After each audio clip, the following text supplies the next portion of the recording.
Señora del Camino, muéstrame la vía para llegar al Padre, al lado de tu Hijo. Well, hello everyone. I am stood near Burgos Cathedral. I'm just looking at it now. It's beautiful sunshine, beautiful warm in the sun on this Friday evening of what's been a rest day today. It's actually, I think it's more been like a day of recollection. After I recorded the podcast yesterday, I went to the albergue and had a rest, and I was back with bunk beds again, which was fine. And I think I already told you that, to be honest. Yes, I did.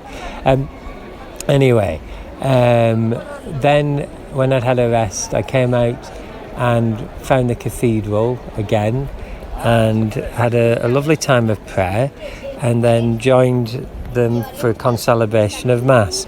Met up with Michael. He took a picture. If you have a look on, you'll see a picture of me concelebrating, and the priests were very welcoming. And then afterwards we went for some tapas. Michael, who's lived and taught in Spain for 5 years, knew what he was ordering, so that was good, and a change from the pilgrim menu, but the pilgrim menus are great. And then this morning I got up, well, I had a lie-in. Well, I didn't have a lie-in, it was 6:30, it's the best I could do. And everyone else was still asleep, to be honest, I think. Maybe one person was getting up. So I thought I'd go out, but the cathedral wasn't open at 7, so I went and had some breakfast in one of the cafes that was open after saying morning prayer, and then I went back and the cathedral opened at 8 o'clock. So I had a lovely holy hour, and then there was Mass this morning that was also had morning prayer and prayer during the day. So save for that, and then I went back to the albergue. I had a few jobs to do, washing and shopping and check a few things for bookings and everything. So I did that.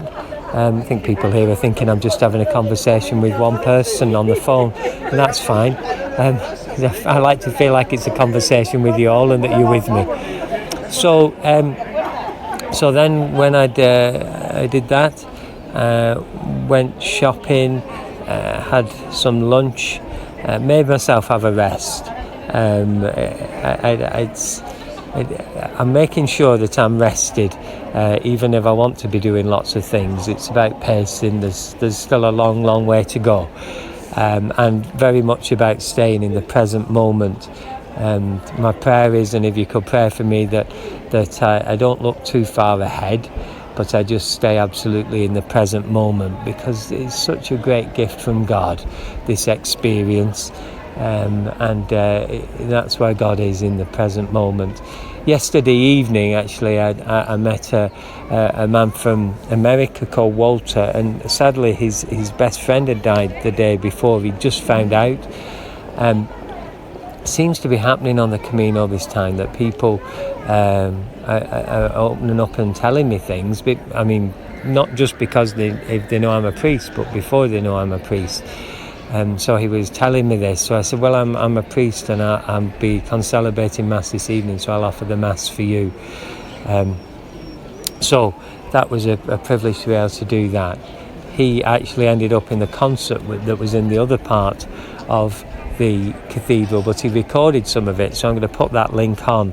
There's just a burst of the singing, showing the beauty of the cathedral.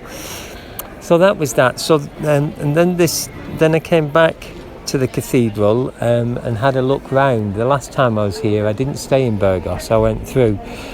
So this time it's extraordinary. A lot of it's Gothic, medieval. I couldn't do the audio tour because I got the link for it, but then I needed Wi-Fi. So. I just enjoyed soaking in the sheer scale of everything. The medieval pilgrims would have been looking at what I'm looking at now. There wouldn't be anything like it, and it would the aim of the cathedrals was to raise people's eyes to God.